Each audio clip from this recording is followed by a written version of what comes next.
दोस्तों, स्वागत करता हूँ मैं अपने YouTube channel am study centre पर।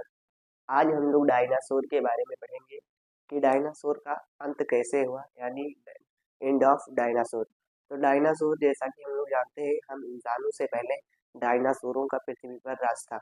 यानी केवल डायनासोर ही नहीं और अधिक जीव थे, कई कई प्रकार के जीव थे, लेकिन डायनासोर का ज़्यादा दबदबा था हमारे पृथ्वी में। ठीक, तो डायनासोर का अंत कैसे हुआ? देखिए, हम लोग जानते हैं कि क्षुद्र ग्रह अंतरिक्ष में है। पहले आता है हमारा सूर्य। सूर्य जो रहता है, सूर्य, उसके बाद सूर्य के बाद आता है बुध, उसके बाद आता है शुक्र, उसके बाद आता है पृथ्वी, उसके बाद आता है मंगल, और मंगल के बाद आता है बृहस्पति।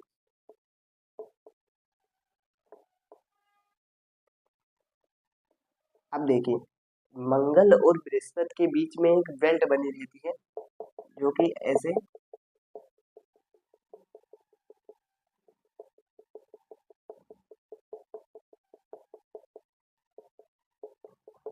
देखिए ये जो बेल्ट रहती है, ये कोई एक ग्रह की बेल्ट है, जिसे हम लोग क्षुद्र ग्रह की बेल्ट कहते हैं। अब देखिए, क्षुद्र ग्रह की टॉपिक ये इसमें आए डायनासोर के, क्योंकि डायनासोर का अंत हुआ था क्षुद्र ग्रह की वजह से। क्षुद्र ग्रह, इसमें अलग अलग इनके जैसे नाम है। तो इन इनमें में से एक इजिप्टा नाम का डायनासोर का अंत हुआ था, इजिप्टा नाम के। कौन सा क्षुद्र ग्रह से? इजिप्टा।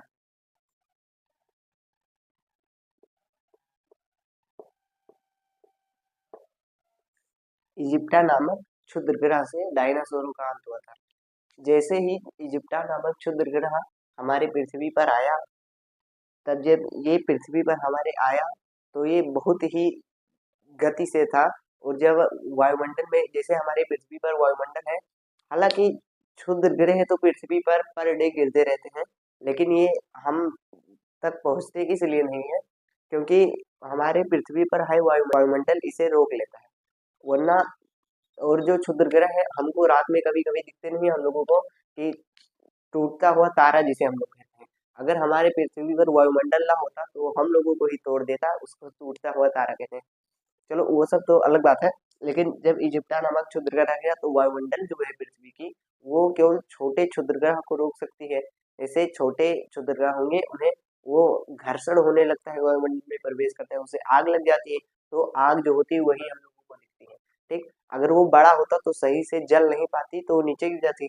अब जो इजिप्टा नामक जो क्षुद्र ग्रह था, ये बहुत बड़ा था, बहुत बड़ा। तो ये इसकी हमारी जो वायुमंडल है, वो उसे रोक नहीं पाई। किसको? इजिप्टा नामक क्षुद्र ग्रह को रोक नहीं पाई, इसलिए ये धरती पर गिर गया। और जब ये गिरा, तो बहुत भयंकर, मतलब भूचाल मच गया पूरे पृथ्वी पर। जब ये गिरा, तो इसके धरती के अंदर का मैग्मा बाहर आ गया। जब मैग्मा, धधकता हुआ मैग्मा जब बाहर आया, तो जितने डायनासोर थे, छपाक छपाक इधर उधर सब पड़ा, और सब डायनासोर मर गए। और जितने डायनासोर हवा में थे, तब जब ये इजिप्टा नामक क्षुद्र ग्रह जब पृथ्वी पर हमारे आएगा, ये है हमारी पृथ्वी। ठीक, ये है पृथ्वी। जब पृथ्वी पर ये आया, क्षुद्र ग्रह जब प्रवेश किया हमारे पृथ्वी पर, तब इसके अंदर से मैग्मा बाहर आई, और डायनासोर इधर उधर जो घूम रहे थे इनके ऊपर, और जो हवा में उड़ रहे थे, तब जब ये गिरा, तो इसके टुकड़े टुकड़े हुए और अंतरिक्ष में वापस चले गए। अब जब वापस गए, तो फिर से रिटर्न आए। जब रिटर्न आए, तो इसमें और आग लग गई, अलग अलग थे। तो जो हवा में उड़ रहे थे डायनासोर, उनके ऊपर वो गिरा, उसकी वजह से वो डायनासोर जो हवा में थे, वो हवा में ही मर गए। इसके बाद अब जितने जीव बचे थे, डायनासोर का तो अंत हो गया था। अब छोटे मोटे जीव बचे थे, जो कुछ थोड़ा बहुत खा पी कर जिंदा हो सकते थे, तो बस वही लोग बचे। और जब ये इजिप्टा नामक जब ये क्षुद्र ग्रह गिरा था, तो बहुत बड़ा धमाका हुआ था। लगभग 20 हाइड्रोजन बम के बराबर धमाका हुआ था। लगभग 20 हाइड्रोजन हाइड्रोजन बम के बराबर धमाका हुआ था। एक दो हाइड्रोजन बम नहीं, एक दो नहीं, 20 हाइड्रोजन बम।